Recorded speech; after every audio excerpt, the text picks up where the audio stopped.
Moni ndine Jack. De nkani yathu ya lero ikutitengera ku South Korea mu mzinda wa Seoul. Mu 2003 bambo wina amachoka ku ntchito dzinake Mr. Park amapita mu nyumba kwake. Nyumba yake inali mu high rise building muja makhala ma apartment osiyana-siyana. Inali apartment yabwino kwambiri. Mr. Park anali bambo ochita bwino kwambiri, anali ndi ntchito yapamwamba kwambiri. Amapita ku nyumba, kunali family yake, mkazi wake ndi ana ake awiri. Mwana wina wa muna wa zaka 5 ndi mwana wa mkazi wa 10 months. Mkazi wakeyo tingoti Mrs. Park kapena Kim Park. Tsono Mr. Park anagogoda pakhomo chifukwa chonena kuti samatenga key akazi awo kuti anali housewife, amakhala pakhomo nthawi zonse iwo akamachoka kuntchito nde samakhala ndi key, amatuluka akamabwera ku nyumba amagogoda akazi awo amatsekulira. Koma anagogoda palibe amene anatsekula, anayesa kuyitana kutani palibe amene amatsekula. Kenako Mr. Park anaimba phone kwa best friend wa mkazi wake Kimuyo. Best friend wa mkazi wake dzina lake anali Lee. Anathamanga kubwera, amakhala pafupi. Anamba kaya mufusa kunena wamuonapo Kimu, nde Lee ananena isi ndinamuone, nde ananena sakutsegula pakhomo ndikudabwa. Pamene Lee anathamanga kupita konko onse limodzi kumayisira kutani kugogoda.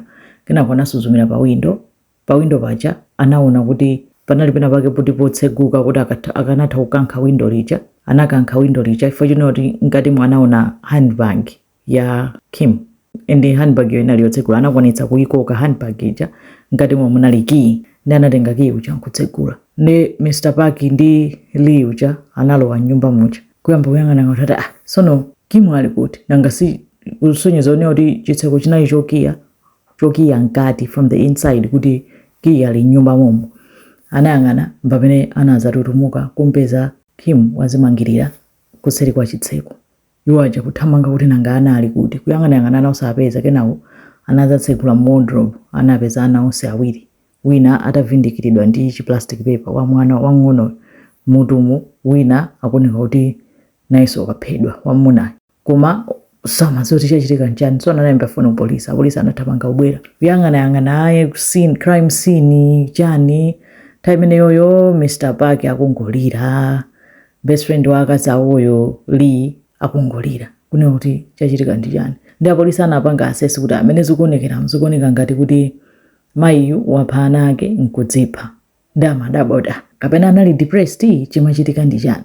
Ndi anayamba kufufuza, anafunsa maneba kunena kuti ife tinamuona Kimu mamawa wamasiku onse osangalala, anapita ku shop ndi ana ake, wabwererako watipasa moni. Panali aneba ena nkhalamba yoti amayisa malira basangangopo, anali wachifundo ati amangopita kumasamala. Aneba wananena chomwe ndikuziwa nchonena kuti anazakweza sound nthawi yake, anakweza kainali TV kachani kunali sound ya high kwambiri. Ndeti mangoti mwina akuonera TV koma palibe chodabwisa chilichonse. Kenako first suspect anakhalano Mr. Park. Nanga nthawi zonse munthu mkazi ake akamwalira mosadziwika bwino kapena mamuna akamwalira mosadziwika bwino, suspect oyamba amakhala spouse, mamuna kapena mkazi wake. Kumfufuza Mr. Park anthu akuti ndi abambo abwino palibe vuto, ndipo palibe china chilichonse kuti olo kuti mnyumba munali mavuto, palibe amene anali ndi information imeneyo. Kuntchito atakafunsa kwa Mr. Park, kuntchito ananena kuti Mr. Park abwera mamawa, sanapite kwina kulikonse, tsiku lonse anali kuntchito kufikira nthawi mwana weruka. Ndi anaona kuti ndekuti anachita rule out kuti si Mr. Park. Anthu aja amati basi mwina mayiyu chilipo, mwina depression nanga chingakhale chani. Ndi anatenga matupi aja kupita ku chipatala komwe amakayeza kuja amakapanga ma postmortem inaonesa kuti atayang'ana m'manja mwa Kim. Chifukwa munthu ngati wachitidwa chipongwe akakhala kuti anamenyana ndi munthu, ukangomukala munthu uja muzikhadabo mumatsalira DNA ya munthuyo, mumatsalira skin ya munthuyo, olopasawo chito kuoneka koma mapezeka betu mwatsala skin. M'manja mwa Kim munalibe mu skin ina iliyonse, munalibe ma defensive wounds ena iliyonse. Ndi ananena kuti mwina ndi munthu wadzimangirira, koma anazimangirira pa chitseko modabwitsa kwambiri. Anayeza anaja wang'ono uja anaoneka kuti wapangidwa strangle. Komano wazaka 5 iyo adamuchita check, anapeza kuti ali ndi bala pamutu pakuti wagogodedwa pamutu komanso pa chest. Pamene nkhani inasintha no amayiwa we don't think kuti even if akanakhala kunena kuti afuna kupha ana nkudzipha ukasanga mpange mwana wake nkhaza zoterozo. ndi anayiona kuti chilipo china chake chomwe chalakwika pena pake sipali right, anakana kupanga rule kuti inali kuti anthu azipha. Ndi anayisintha investigation kuyamba nokuyang'ana kuti chimene chingakhala kuti chinachitika ndi chani. Nkhani ina ndi chitseko chinachikidwa from the inside, palibe amene amasonyeza kuti kwaphwanyidwa window kuti wina wake analowa ayi. Kunzo kuti ndi kuti anakiya ndi mwini wakeyo Kim, nakasiki anali nyumba. Ndi anayamba nokuyang'ana kuti okay, anthu akuone kuti amwalira nthawi yanji. Anachita determine kuti nthawi yomwe anthu anamwalira ndi around 3 pm. Ndi anayamba nokuyang'ana ma CCTV ya area imene yoyo mkati mwa building mosemo kunena kuti munalowa ndani nthawi imene yoyo, amene anapita pa floor iwo anali pa floor number 7. Ndi anayamba kumayang'ana ma CCTV kena kwanaona around nthawi imene yoyo munthu woti anali familia nzimayi. Iwo aja nkupeza kuti uyu si nzimayi uja tinampeza kunyumba kwa Kimu akulirayo, anali ndacha amuna aja Kimu aja. Iwo aja ndi best friend wake uja, ndi amene amalira kwambiri. Ndi anati okay, iye amakatani nthawi imene, that's around the time anthu atani aphedwa, plus iye sanatiuzepo kuti anali kumeneko. Ndi anakamutenga kwampanga question kuti CCTV itu ikuoneka kuti inuyo munapitako around time imeneyo makatani.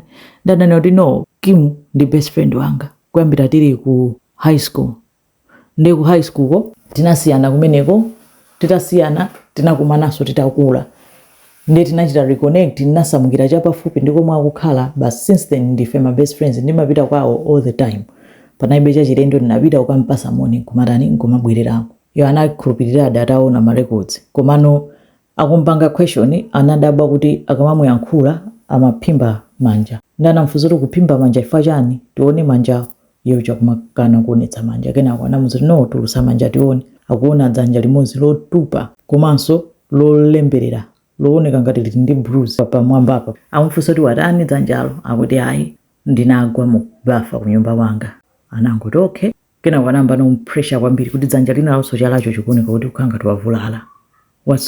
Chuchitika njani? You're the only person amene unapita umene kuku, you're the last person. Basi tikumtengeza apolisi nkunyamuka ukapanga search kunyumba kwake. Ukapanga search kunyumba kwake anapeza kuti anakapeza diary yochita kujambula mmene anamangiriridwira Kimuja, kuti kummangirira pa chitseko, kuseri kwa chitseko kumolemba kufotokoza kunena kuti ndizammangirira chonchi. Diary ija kulemba amene atawaphereana, kulemba kunena kuti it's not fair kuti Kimu akhale ndi moyo umene aliwo mpamenetu ali zinawavuta. Apolisi nkumada kuti chimene wapangira zimenezo nchani. Edi kuyamba kumpanga question, kuyamba kufusisitsa, kufufuza, anapeza kuti ali ku high school anali my best friend Lee ndi Kim. Koma Lee anali uchokera kulemera kwambiri, moyo wake wapamwamba, autisolo ku school amakhonza kwambiri, anali one kuti zimayenda kwambiri.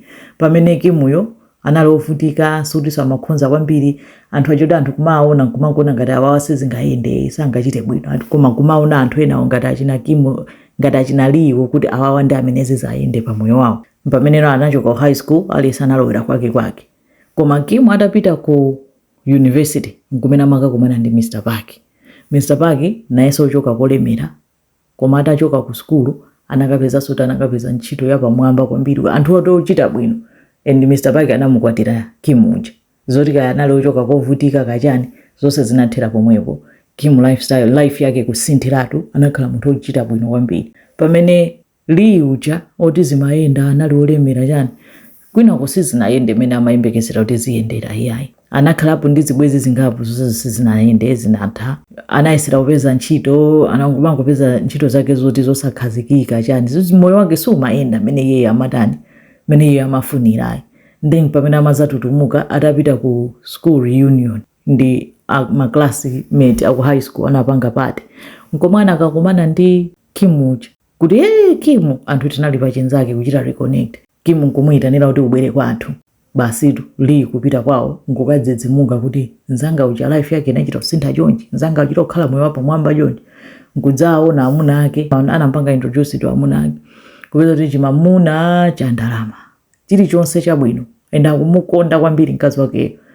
Ndi anazona kuti it's not fair kunena kuti Kimu akhale ndi zimenezozo zimayenera kukhala ndi iyeyo osati Kimu yayi. Ndi anali ndi nsanje yoopsa, ndi anakhala so close to Kimuja mpaka anachita decide kuti asamukire pafupi.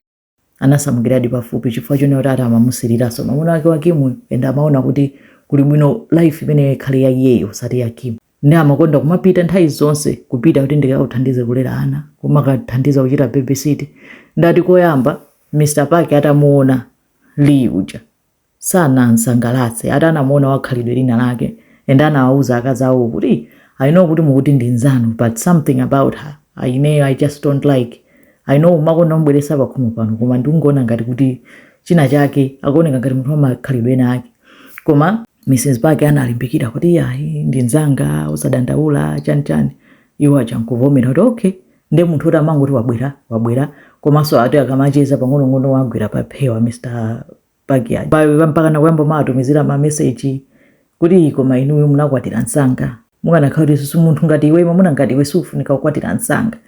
Basi mampanga sejusi mpaka nati mapeto ake anayamba kupanga chibwezi nseri kumapitabe kunyumba kuja kumakapita babysit kumachezabe ndi Kim uja koma kuseriku akuzemberana ndi mwamuna wake. Ndezi nafika point yoti amachita nsanje kwambiri akamuona Kim uja ndi mwamuna uja faiya anamba nokuona ngati kuti mwamuna ndi wa iyeyo ndipo life imene yoyo ndi yake. Kim yo akuyenera kuchoka mpamene anaona kuti the only way kuti iye atenge life imene yoyo akuyenera kumupha Kim mpamene anamba kupanga plan yomupha Kim kwina kwa kuzemberana ndi ndani ndi amuna. Ndati ulendo wina wake Kim yo anazapanga noti message yonena kuti Lee uja anatumizira amuna akewo ndi akuti sina nsaundire bwino anadabwa kuti kuzolowerana kwa mtundu wanje ndi anayamba kuwapanga observe ndi anazindikira nsanga Lee uja kuti uyu khangati waitolera nkuchita distance sanga kuti asampange block. Kenako Lee Kim anapanga decide kuti okay mwina ndi malakwitsa ndi maganiza molakwika nkumacheza naobe. Ndi tsiku limene lolo ati anachita plan kuti amupha for 6 months plan ili in motion kuti ayipange yonena kuti iye asadzakhale suspect apolisi azizaona ngati munthu wazipha. Anachita kukonza kuti apolisi azaone ngati kuti munthu uyu wazipha. Ndi anampitira ku nyumba amuna ake ali kuntchito kwanena kuti ndakubweresera surprise. Kim uja ali okay mwandibweresera surprise ati analata khala pansi akumwesa mwana mkaka mbotolo mwana wa miyezi 10 anakhala naye pansi pampando. Ndara anamtenga wang'onoyo wa zaka 5 mwanayo kuti bwera kuchipinda tikatani tikakonzere mai yako surprise koma tikweza volume kunena kuti asadziwe chomwe tikupanga surprise. Basi to Kim khala pasi kumaseka kuti surprise yanje anamtenga di mwana wa muna uchapita naye kuchipinda ndikukweza volume ndi pamene anayisira kumpanga strangle ndi mwana uja anaza khanga to akomuka nkumuyika mukabati muja koma uda kutuluka nkuzaona kuti mwana uja awambaso kutani kupuma ndi anathamanga ndikummenya pa mtima apa ndikumgogodaso pa mutu pamene mwana anatani anasiya kupuma pamene popo mpamene plan yake inatani inasokonekera. Kenako anakatenga chinthu kupita ku sitting room kunali Kim kuja anamuvindikira maso kumumanga masowa nangasati surprise usaone chomwe takukonzera bwera. Ngati analatanyamula mwana uja ndikumayenda kumapita kuchipinda kumwe amati apiteko atamutseka maso ali akuti surprise nkumuza kuti ima pachitseko ima apa ndikuonesi ndikuvundukula maso. Basi Kim uja atanyamula mwana nkuima pali chitseko nzakeyo nkutenga chingwe choyanikira zovala kupita kuseri kwa chitseko kumkola nzake pakhosi ndikuyamba kukoka chingwe chichi. Tsono Kim analatanyamula mwana ndata amaopa kumusiya mwanayo kwinako akunkhikha pakhosi basi tumpaka anamupha just like that. Ndeifa anamgwira mwana nkona amakanika kuchita fight chifukwa samafuna so kumusiya mwana pansi basi mpaka anamupha like that. Nkhani yake akuti afuna kumulanda life yake afuna kuchita take over life yake. Basi tu Kim anamwalira chifukwa cha chifundo chawo anamulowetsa munthu too much komanso abambo kuti life yawo inali bwino panalibe china chilichonse ena anali kale ndi bad feeling towards mzimayiyo koma inde akupitabe kumakazemberana naye. Lee anapangidwa sentence to life in prison. Of course anapempha kunena kuti ikhale death sentence koma anampasa life in prison. Zikomo kwambiri.